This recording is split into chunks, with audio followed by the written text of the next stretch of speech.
Welcome to Jackie Cinemas. Jackie சினிமாஸில் நாம் இன்றைக்கி வந்து சேரனின் C2H வெற்றியா தோல்வியா அப்படின்றத பார்க்கலாம். C2H cinema to home. சரி, C2H அதனுடைய தேவை என்ன? இப்போ வந்து எல்லா சினிமா வந்து தியேட்டர்லேயே ரிலீஸ் ஆகிட்டு இருக்கிறப்ப C2H வந்து தேவை என்ன அப்படின்றத இப்போ பார்த்துடலாம். எம்ஜிஆர் வந்து தமிழ்நாடுடைய முதலமைச்சர் ஆகிறாரு. 1978 வந்து அவர் கடைசியாக நடித்த திரைப்படம் வந்து மதுரை மீட்ட சுந்தரபாண்டியன். அந்த திரைப்படம் வந்து அதுக்கப்புறம் ஒரு படம் நடிக்கிறதை விட்டுட்டார். ஆனாலும் 1980களிலிருந்து 1990-92 வரையும் கூட நான் எனக்கு தெரிஞ்சு வெள்ளிக்கிழமை வந்து ஒரு புது படத்தை ரிலீஸ் எப்படி ஆகுமோ அதே மாதிரி விழுப்புரத்தில் வந்து முருகா தேட்டராக இருக்கட்டும், மிக முக்கியமாக விழுப்புரம் முருகா தேட்டரில் பார்த்தீங்கன்னா வந்து வெள்ளிக்கிழமையான ஒரு எம்ஜிஆர் படம் ரிலீஸ் ஆகும். அது வந்து அப்போ ரிலீஸ் ஆகிற மாதிரி அந்த திரைப்படத்துக்கு வந்து ஒரு பட்டாசு வெடிப்பாங்க, தேங்காய் உடைப்பாங்க, கட் அவுட் வைப்பாங்க, பால் அபிஷேகம் பண்ணுவாங்க.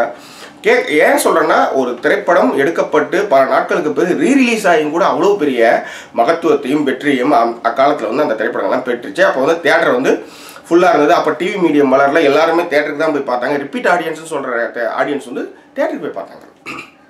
ஆனால் தனியார் தொலைக்காட்சிகளுடைய 1992க்கு பிறகு தனியார் தொலைக்காட்சிகள் மெல்ல மெல்ல வந்து 24 மணி நேரமும் சினிமா போடும் பொழுது தியேட்டருக்கு போய் பார்க்குற கூட்டம் வந்து குறைய ஆரம்பிச்சது.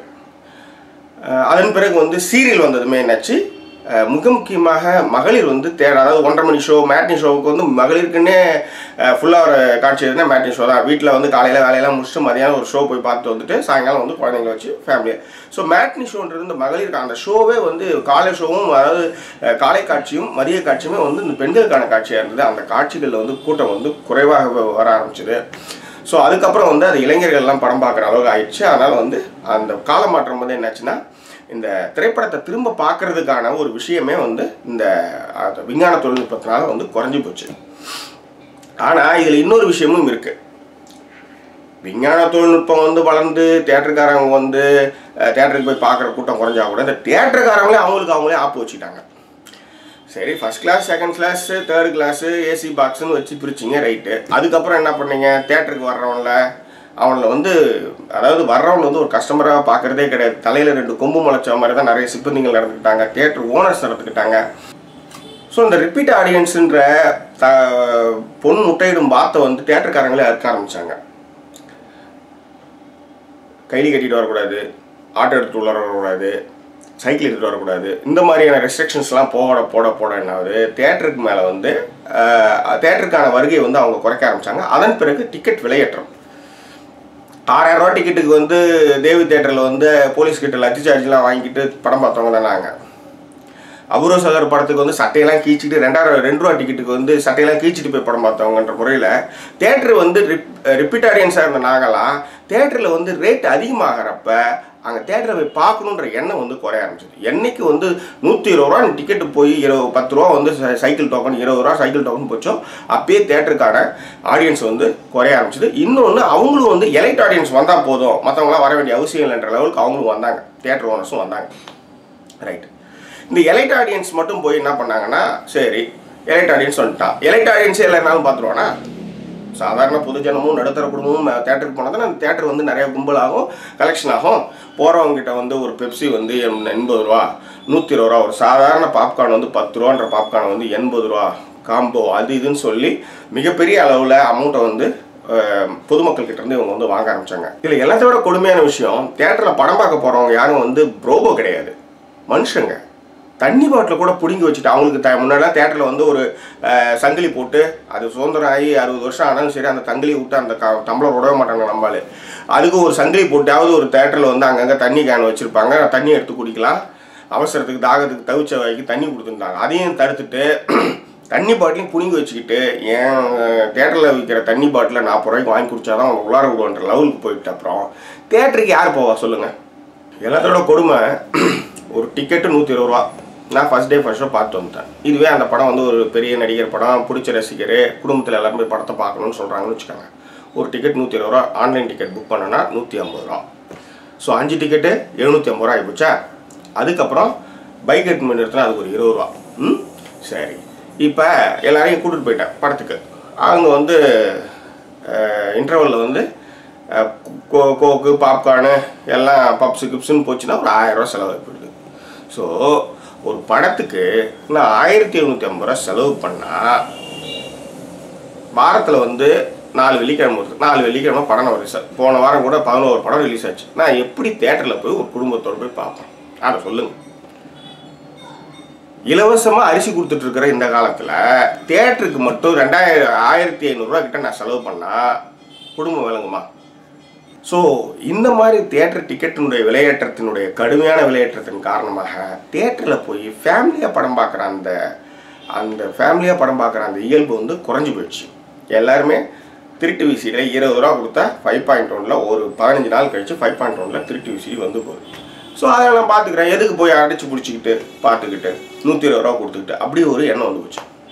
பட் இந்த இடத்துல தான் கமல் என்ன பண்ணுறாரு, இதுக்கு வந்து டிடிஹெச் மூலமாக வந்து விஸ்வரூபம் படத்தை ரிலீஸ் பண்ணுறாரு. அதுக்கு வந்து மிகப்பெரிய போராட்டங்கள், தேட்டர்லாம் இழுத்து மூடிடுவாங்க அப்படின்னு சொல்லி. ஏங்க தேட்டருக்கு வர்றவன் குறைஞ்சிட்டான், வராதவன் வீட்டில் இருக்காங்க இல்லையா, அவனை நான் படம் பார்க்க வச்சு அவங்ககிட்ட படத்தை வாங்கிக்கிறேங்க அப்படின்றது தான் கமலுடைய வாதம். இல்லை நீங்கள் இப்படி பண்ணிட்டீங்கன்னா எல்லா படத்தையும் இறக்கிட்டாங்கன்னா அதுக்கப்புறம் தேட்டர்லாம் இழுத்து மூடிடுவாங்க அப்படின்னு இவங்களுடைய வாதம். ஸோ தேட்டருக்கு படம் பார்க்க வரோம், இன்னும் படம் பார்க்க வந்துட்டு தான் இருக்கேன். இப்போ நான்லாம் வந்து ஃபஸ்ட் டே ஃபர்ஸ்ட் ஷோ படம் பார்த்துட்டு தான் இருக்கிறேன். ஃபேமிலி வந்து ஒரு வாரம் கழிச்சு கூட்டிட்டு போவோம், எனக்கு முடிஞ்சால் கூட்டிட்டு போவோம், படம் நல்லா இல்லைனா விட்டுடுவேன். 1500 ரூபா கொடுத்து நான் வந்து எப்படி வாரம் போய் ஒரு படம் வந்து நல்லா இருக்கும் நல்லா இல்லையோ ஒரு படத்தை போய் நான் எப்படி ரிஸ்க் எடுக்க முடியும்? ரெண்டாவது அதுதான் படம், அதாவது ஒரு 50 ரூபா டிக்கெட்டு 75 ரூபா டிக்கெட்டுன்னா போய் எல்லாத்தையும் ஃபேமிலியாக கூட்டின்னு போயிட்டு ஒரு 500 ரூபாயில் முடிச்சுட்டு வர மாதிரி கூட வாரத்துக்கு ஒரு படத்தை போய் காமிக்கலாம். ஆனால் இங்கே யோசிச்சு பாருங்கள், 1500 ரூபா 1500 ரூபான்னு ஒரு குடும்பம்ன்றது வந்து 5 பேர் கொண்ட குடும்பம் வந்து 1500 ரூபா வந்து வாரத்துக்கு செலவாச்சுன்னா எப்படி தேட்டருக்கு போய் படம் பார்ப்பா? அதை யாரும் உணர்றதே இல்லை, அதை யாரும் பேசவே மாட்டாங்க. அதுதான் இருக்கிறதுல பிரச்சனை. ஸோ இப்போ இந்த இடத்துல கமலுடைய வெற்றிடத்தை நிரப்புறதுக்கு அடுத்தது வந்து சேரன் வராரு. C2H cinema to home. இதுவும் வந்து புலியூருக்கு கதையாக தள்ளி போய் ஒரு கட்டத்தில் மார்ச் 5 இந்த படம் C2H ரிலீஸ் ஆச்சு. நிச்சயமாக சொல்கிறேன், 50 ரூபாய்க்கு தரமான ஒரு டிடிஎஸ் சவுண்டில் அற்புதமான ஒரு அனுபவத்தை நான் வீட்டில் அழகாக பீம் பேக் போட்டுக்கிட்டு கையில் வாட்டர் பாட்டில், எந்த வாட்டர் பாட்டில் வந்து தடுக்கப்பட்டதோ அந்த வாட்டர் பாட்டிலை வந்து பக்கத்தில் வச்சுக்கிட்டு, பக்கத்தில் ஸ்நாக்ஸு 10 ரூபாய்க்கு ஸ்நாக்ஸ் வாங்கி வச்சுக்கிட்டு நிம்மதியாக ஜேகே நண்பனின் வாழ்க்கை படத்தை நான் பார்த்தேன். அந்த அந்த CD கவர்லேருந்து எல்லாமே மிக தரமாக இருந்துச்சுன்னு சொல்ல முடியும். அதனுடைய உள்கட்டமைப்பு, அவங்க அதை வந்து ப்ரெசென்ட் பண்ண விதம், அதனுடைய குவாலிட்டி, அவங்க எங்கேயுமே வந்து அதை அடிச்சுக்கவே இல்லை. ஒன்றுமே இல்லை. 15,000க்கு AOC டிவி வந்து 15,000க்கு 32 இன்ச்சு LED டிவியே கிடைக்குது, ரிலையன்ஸ்லேயே கிடைக்குது. 3000 ரூபாய்க்கு டிவிடி, 15 + 3000 எவ்வளோ வச்சு 18,000 ரூபா. கூட வந்து 5.1க்கு ஒரு 3000 ரூபா, மிட்சன் போட்டால் 3000 ரூபா. ஸோ எவ்வளோ வச்சு 21,000 ரூபா வச்சா 5.1 32 LED HD DVD 50 ரூபா டிவிடி வாங்கி போட்டிங்கன்னா குடும்பமே உட்காந்து பார்க்கலாம். இந்த பார்க்கிங்க்கு 30, 1 மணி நேரத்துக்கு 100 ரூபா, இந்த கதைலாம் கிடையாது. ஸோ C2Hல இந்த மாதிரி டிஃபெக்ட்ஸ்லாம் இருக்குது. ஸோ இதெல்லாம் இந்த முகவர்கள்லாம் அதிகப்படுத்தி வாரத்துக்கு ஒரு படம் வந்து C2Hல ரிலீஸ் ஆச்சுன்னா நிச்சயமாக இது வந்து மிகப்பெரிய சக்ஸஸ் ஆகும். ஏன்னா சேரனுடைய இந்த முயற்சி வந்து சாதாரண முயற்சி இல்லை. படம் பார்க்காம அவர் வந்து தேட்டருக்கு போகிறவங்களை யாரையும் தடுக்கலை. அவரும் சொல்கிறாரு, தேட்டரில் நாங்கள் ஃபஸ்ட்டு ரிலீஸ் பண்ணுறோம், அதுக்கப்புறம் கூட நாங்கள் வந்து DVD ரிலீஸ் பண்ணுறோன்றாரு. அதையும் வந்து தேட்டர் அதிபர்கள் வந்து ஒத்துக்கலை. பட் இதை செஞ்சாங்கன்னா 2 இடத்துலையுமே வந்து அவங்க காசு பார்க்க முடியும். ஏன்னா இது வந்து ஹாலிவுட்டில் வந்து ஃபஸ்ட்டு வந்து தேட்டர் ரிலீஸ்னுவாங்க, அதுக்கப்புறம் DVD ரிலீஸ்னுவாங்க. அதெல்லாமே வந்து பார்த்தீங்கன்னா வந்து ஒரு மிகப்பெரிய வருமானத்தை வந்து ஏற்படுத்தி தர்ற ஒரு விஷயம்.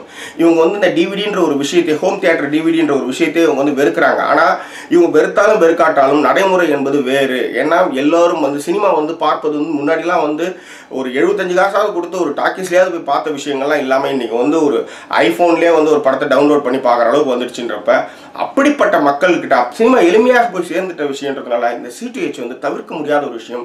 அப்படியான ரசிகர்கள்கிட்ட இருந்து 50 ரூபாய் பெற்று நேர்மையாக வந்து படாதவர்கள் வந்து பணம் சம்பாதிக்கிறது தான் அந்த C2H மிக முக்கிய நோக்கம். இன்னைக்கு வந்து சேரனுக்கு வந்து மிகப்பெரிய எதிர்ப்புகளை தெரிவித்து நாங்கள் வந்து அவருடைய படங்களை வந்து தேட்டரில் ரிலீஸ் பண்ண மாட்டோம், அவர் வந்து டிவி C2Hல போனார்னா அவர்கிட்ட கொடுக்குற எல்லா படங்களும் நாங்கள் வந்து தேட்டர் ரிலீஸ் பண்ண மாட்டோம்ட்டு தேட்டர் அதிபர்கள் வந்து மிகப்பெரிய ஒரு எதிர்ப்பை வந்து தெரிவித்து கொண்டிருக்கிறார்கள்.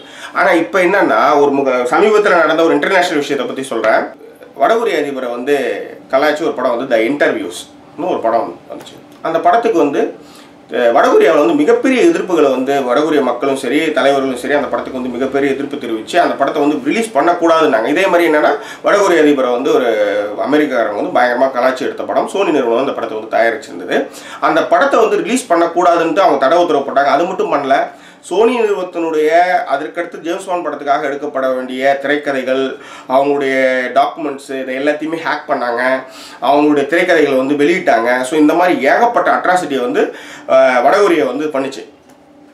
ஆனால் அதுக்கப்புறம் சோனி வந்து கிளவராக ஒரு வேலை பண்ணாங்க. எப்போ வந்து அந்த படத்தை வந்து ரிலீஸ் பண்ணக்கூடாதுன்னு இவங்க வந்து எதிர்ப்பு தெரிவித்தாங்களோ இவங்க உடனே வந்து ஆன்லைனில் இறக்குனாங்க. நல்லா நம்ம சொன்ன நம்ப மாட்டீங்க, தியேட்டர் கலெக்ஷனை விட மிகப்பெரிய அளவில் வந்து மிகப்பெரிய வருமானத்தை வந்து இன்டர்வியூ திரைப்படம் வந்து ஆன்லைனில் ரிலீஸ் பண்ணி அதை வந்து பணம் கட்டி எப்படி வந்து டிடிஹெச்சில் வந்து கமல் வந்து ரிலீஸ் பண்ணுறோன்னு நினச்சாரோ அதே மாதிரி சோனி நிறுவனம் வந்து ஆன்லைனில் அந்த படத்தை வந்து ரிலீஸ் பண்ணாங்க. பணம் கட்டி பார்க்கலாம், டவுன்லோட் பண்ணி பார்க்கலான்ற லெவலில் வச்சாங்க. ஸோ அந்த படம் வந்து மிகப்பெரிய வெற்றியை வந்து உலக அளவில் வந்து பெற்றுச்சு. ஸோ இதுதான் வந்து தியேட்டர்காரங்க வந்து என்னைக்காக இருந்தாலும் வந்து நாங்கள் வந்து அதை எதிர்ப்பு தெரிவித்தோம்னாலும் இப்படியான வழிகள்லாம் இருக்குது. இதை தான் உலகம் திரும்ப திரும்ப சொல்லி கொடுத்து கொண்டிருக்கிறது. சேரனை வந்து தியேட்டர் அதிபர்கள் வந்து சேரனை அரவணைச்சு படத்தை வந்து முதல்ல தியேட்டர் ரிலீஸ் பண்ணி ஒரு வாரம் கழித்து டிவிடி ரிலீஸ் பண்ணுங்க அப்படின்றது வந்து இது வந்து நல்ல ஒரு ஒரு என்ன சொல்கிறது திரைப்படத்துறைக்கு வந்து ஒரு பூஸ்டப் கொடுக்குற ஒரு விஷயம்னு நான் சொல்லுவேன். ஏன் சொல்கிறேன்னா ஃபர்ஸ்ட் டே ஃபர்ஸ்ட் ஷோ நான் வந்து என்ன இருந்தாலும் படம் பார்த்தேன். ஒரு வாரம் 2 வாரம் ஆகிப்போச்சு. இப்போ என்ன சொல்கிறாங்க, வீட்டில் வந்து என்ன இருந்தாலும் படத்தை கூட்டின்னு போவாங்க. நாங்கள் போய் பார்க்குற நேரத்துக்கான தியேட்டரில் ஓடுற டைமிங் இல்லை. ஒரு ஷோ 2 ஷோ இப்படி தான் ஓடிட்டுருக்கு. தினசரி 4 காட்சினா அதில் ஏதாவது ஒரு 4 இல்லை 2 நாளில் 3 நாளில் நம்ம வந்து அதை வந்து செலக்ட் பண்ணி நம்ம பார்த்துடலாம். இது வந்து ஒரு ஷோ அவங்க வந்து தியேட்டரில் வந்து ஸ்க்ரீனுக்கு ஏற்ற மாதிரி அவங்க மாற்றி போகிறதுனால ஸோ அந்த படத்தை நம்மளால் பார்க்க முடியல. எப்படியும் ஒரு வாரத்துக்கு 3 டிவிசி வர்றப்ப ஒரு பெரிய ஸ்டாருடைய படம் ரிலீஸ் ஆச்சுன்னா 1 வாரம் கழிச்சோ இல்லை 2 வாரம் கழிச்சோ டிவிடி அதாவது கம்பெனி டிவிடி வந்துடணும். ஸோ இப்போ வந்து சேரனுடைய படங்களையும் என்னென்னா சேரன் வந்து C2Hல விடுற படங்களையும் அவங்க வந்து தியேட்டரில் ரிலீஸ் பண்ணி ஒரு வாரம் கழிச்சு கண்டிப்பாக டெஃபினட்டாக வந்து இந்த துல்லியமான தரத்தில் டிவிடியில் இவங்க எடுத்துகிட்டு வந்துட்டாங்கன்னா எந்த பிரச்சனையுமே இல்லை. இப்போ ஒன்றுன்னா எனக்கு என்ன இருந்தாலும் நான் ஃபேமிலியோட பார்க்கணும் முடியல, நான் ஒரு 50 ரூபா கொடுத்து அந்த படத்தை வந்து நான் வந்து 5.1 தரத்தில் வந்து நான் வந்து வாங்கி பார்க்க போகிறேன். ஸோ அது என்னாச்சு, அது வந்து தயாரிப்பதற்கு அந்த பணம் போய் சேர்ப்போம், அவ்வளோதான். எளிமையான விஷயம் இது. இதை வந்து காம்ப்ளிகேட் பண்ண வேண்டிய அவசியமே இல்லை. இது வந்து என்னென்னா சினிமா பார்க்குறது வந்து எளிமையாகிட்டதுனால சேரன் வந்து அந்த எளிமையாக போகிற விஷயங்கள் மூலமாக பணம் சம்பாதிக்கணும்னு ஆசைப்படுறாரு. இது யாரும் சாப்பிட்டுட்டு இருக்காங்க, அதை நான் வந்து பட அதிபர்கள் சாப்பிட்டோன்ற. ஸோ இந்த திட்டத்தினுடைய சாதக பாகங்களை அலசி இதுக்கு வந்து ஆதரவு கொடுத்தாங்கன்னா இது சினிமா வந்து அடுத்த கட்டத்தை நோக்கி நகரும். இன்னும் நிறைய நல்ல திரைப்படங்கள் உருவாகிறதுக்கு வாய்ப்பாக இருக்கும். இன்னொன்று, இதை வந்து எல்லாரும் வந்து டவுன்லோட் பண்ணி பார்க்குறாங்க, படம் ரிலீஸ் ஆனமே டவுன்லோட் பண்ணி பார்க்குறாங்கன்னு ஒரு குற்றச்சாட்டு இருக்குது. சில பேர் அந்த தவறை செய்யலாம். ஆனால் இதற்கு வந்து மிகப்பெரிய அளவில் வந்து வரவேற்பு இருக்குது. இந்த தரம் வந்து ஒரு வரவேற்பு இருக்கிறதுனால இது நிச்சயமாக இந்த திட்டம் வந்து வெற்றி பெறும். அதனால் சேரனுடைய இந்த முயற்சிக்கு வந்து திரைப்பட ரசிகர்கள், திரையரங்கு உரிமையாளர்கள், திரைப்பட தொழிலை நேசிப்பவர்கள் அத்தனை பேருமே இதில் இருக்கிற சாதகங்களை வந்து அலசி அவருக்கு வந்து ஆதரவு தெரிவிப்பது வந்து நம்மளுடைய கடமையாகின்றது. அதே மாதிரி இதில் வந்து கன்க்ளூஷன் என்ன, படம் ரிலீஸ் ஆகணும், ஒரு வாரம் கழித்து கண்டிப்பாக C2Hல அந்த படத்தை வந்து கொடுக்குறது தான் பெட்டர்னு எனக்கு படுது. இதை வந்து தியேட்டர் உரிமையாளர்களும் ஏற்றுக்கணும், சேரனும் ஏற்றுக்கணும். இதுதான் இதுக்கான ஒரு கன்க்ளூஷன். ஸோ எனிவே மேலும் ஏதாவது கருத்துக்கள் இருந்தால் நீங்கள் பின்னூட்டத்தில் தெரிவிங்க. மீண்டும் வேறொரு நிகழ்ச்சி மூலமாக வேறொரு திரைப்படத்தின் விமர்சனத்தின் மூலமாக நான் உங்களை சந்திக்கிறேன். அதுவரை நன்றி கூறி விடைபெறுவது உங்கள் ஜாக்கி சேகர். இந்த தளம் யூடியூப் தளம் உங்களுக்கு பிடித்திருந்தால் சப்ஸ்கிரைப் பண்ணுங்கள், ஷேர் பண்ணுங்கள். நன்றி, வணக்கம்.